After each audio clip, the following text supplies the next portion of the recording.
Je suis en charge des risques opérationnels, du contrôle permanent et en particulier de la partie cybersécurité au sein de la Caisse des dépôts.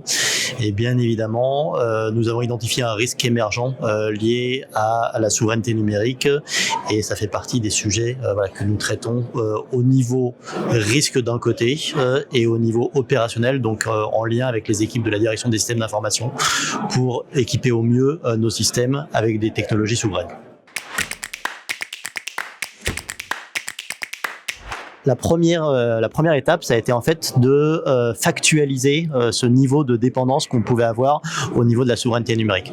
Donc on travaille avec une association qui s'appelle l'ADRI sur la mise en œuvre de l'indice de résilience numérique. Le but du jeu, c'est de pouvoir mesurer au travers de 8 axes, 8 piliers, quel est notre niveau de dépendance par rapport aux différentes technologies et du coup les menaces associées.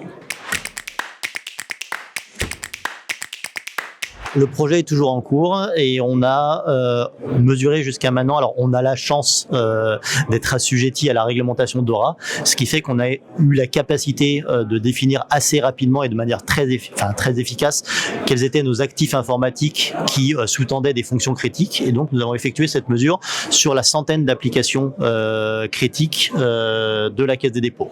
Nous l'avons effectué également en mesurant sur des stacks plus techniques, donc des stacks d'infrastructures, et nous avons également 200 résultats, ce qui nous permet de donner une vision globale du niveau de dépendance.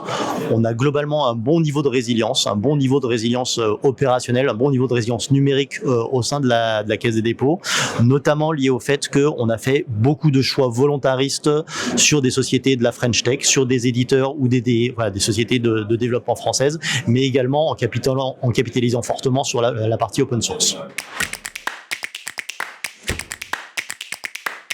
Ce qui est important, c'est de bien définir quelles sont les fonctions critiques.